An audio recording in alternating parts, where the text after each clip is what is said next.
नमस्ते दर्शकों, स्वागत है आप सभी का भूमि के नाम चैनल में। आज की हमारी कथा है शकुंतला और दुष्यंत राजा से जुड़ी हुई, और जानेंगे कि कैसे हुआ राजा भरत का जन्म, जिनके नाम से ही हमारे देश का नाम भारत हुआ है। तो जानते हैं क्या है कथा। पौराणिक कथाओं के अनुसार दुष्यंत चंद्रवंशी राजा थे। वही शकुंतला ऋषि विश्वामित्र और स्वर्ग की अप्सरा मेनका की पुत्री थी, और मेनका शकुंतला को जन्म देकर स्वर्ग लौट गई। इसके बाद ऋषि कण्व ने ही शकुंतला को पाल पोसकर बड़ा किया था। एक बार राजा दुष्यंत जंगल में शिकार करते हुए ऋषि कण्व की कुटिया के पास पहुंचे। उन्होंने वहां शकुंतला को देखा तो उसके रूप से वो मोहित हो गए। उस वक्त ऋषि कण्व लंबी यात्रा पर गए हुए थे। शकुंतला ने राजा का आदर सत्कार किया। दुष्यंत को शकुंतला की मेजबानी बहुत अच्छी लगी।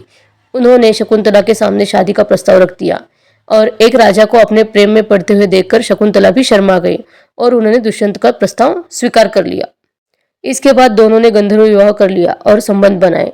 चूंकि ऋषि कण्व कुटिया में नहीं थे, इसलिए शकुंतला ने कहा कि वह अपने पिता तुल्य ऋषि की अनुमति के बिना उनके साथ नहीं जाएगी। और इसके बाद राजा दुष्यंत ने शकुंतला को ऋषि कण्व के आने के बाद राजमहल में आने के लिए कहकर वहां से चले गए, और शकुंतला गर्भवती हो गई। जैसे जैसे दिन बीतते गए वह हर पल सिर्फ दुष्यंत के ख्यालों में खोई हुई रहती थी। एक बार महर्षि दुर्वासा ऋषि कण्व से मिलने के लिए उनकी कुटिया में आए। शकुंतला वहां अकेली थी। ऋषि दुर्वासा ने शकुंतला को आवाज दी, लेकिन वह दुष्यंत के ख्यालों में इतनी खोई हुई थी कि उन्होंने दुर्वासा ऋषि की पुकार नहीं सुनी, और उन्हें इसे अपना अपमान समझा। पौराणिक काल में ऋषि दुर्वासा अपने क्रोध के लिए जाने जाते थे। उन्होंने शकुंतला को श्राप दे दिया कि जिस व्यक्ति के ख्वाब में वो डूबकर ऋषि का अपमान कर रही है, एक दिन वह उसे भूल जाएगा। ऋषि कण्व जब यात्रा से लौटे तो शकुंतला ने गंधर्व विवाह की बात उनके सामने रखी, और ऋषि ने शकुंतला से अपने पति के घर जाने की आज्ञा दे दी। गर्भवती शकुंतला अपने पति दुष्यंत से मिलने के लिए हस्तिनापुर की ओर निकल पड़ी। रास्ते में नदी पार करते समय शकुंतला की सोने की अंगूठी पानी में गिर गई। ये अंगूठी राजा दुष्यंत ने शकुंतला को अपने प्रेम की निशानी के तौर पर दिया था। पानी में गिरी उस अंगूठी को एक मछली ने निगल लिया। दूसरी ओर ऋषि दुर्वासा के दिए हुए श्राप का असर हो गया, और राजा दुष्यंत शकुंतला को पूरी तरह से भूल गए। शकुंतला जब महल पहुंची तो दुष्यंत ने उन्हें पहचानने से इनकार कर दिया। शकुंतला ने अपने साथ बिताए सभी पल उन्हें बताए और कहा कि उनकी पेट में बच्चा पल रहा है वो राजा दुष्यंत का है। मगर राजा दुष्यंत को कुछ भी याद नहीं आया और शकुंतला को महल से बाहर निकाल दिया।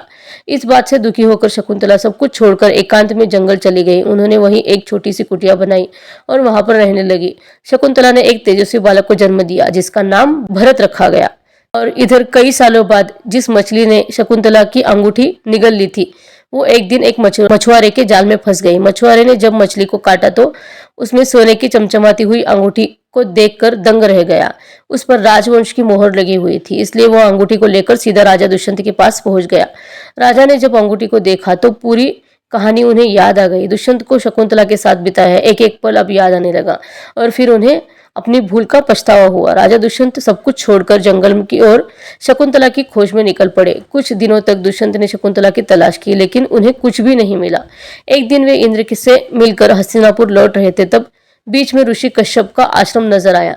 राजा दुष्यंत ऋषि के दर्शन करने के लिए वहां पे रुक गए। तभी उन्हें वहां एक बालक नजर आया। वह शेर के साथ खेल रहा था। राजा दुष्यंत एक बच्चे को शेर के साथ खेलता देखकर अचंभे में पड़ गए और उनकी उत्सुकता बढ़ गई। उन्होंने बच्चे को उठाने के लिए जैसे ही हाथ आगे किया, तभी एक महिला की आवाज आई। महिला ने राजा से कहा कि इस बालक को मत उठाइए, इसके हाथ में काला धागा बंधा हुआ है। अगर आपने उसे उठाया तो धागा सांप में बदल जाएगा और आपको डस लेगा। दुष्यंत से रहा नहीं गया। उन्होंने बच्चे को गोद में उठा लिया और वो काला धागा टूटकर नीचे गिर गया। दरअसल वो बच्चा और कोई नहीं बल्कि शकुंतला का पुत्र भरत था। भरत को वरदान मिला था कि जिस दिन उसके पिता उसे गोद में ले लेंगे तो वो काला धागा टूटकर गिर जाएगा। महिला को पता चल गया कि राजा भरत के पिता अभी आ गए हैं, और वह दौड़कर शकुंतला के पास गई और सारी बात बताई। जब शकुंतला को राजा दुष्यंत की खबर मिली तो वह दौड़कर वहां चली आई। जैसे ही दुष्यंत ने शकुंतला को देखा, उसे पहचान लिया। दुष्यंत ने शकुंतला से माफी मांगी और उन्हें अपने साथ हस्तिनापुर चलने के लिए कहा। शकुंतला ने भी उन्हें माफ करके भरत के साथ वह महल की ओर चल दी। इस तरह से शकुंतला और दुष्यंत का फिर से मिलन हुआ और दोनों अपने राज्य में खुशहाल जिंदगी जीने लगे।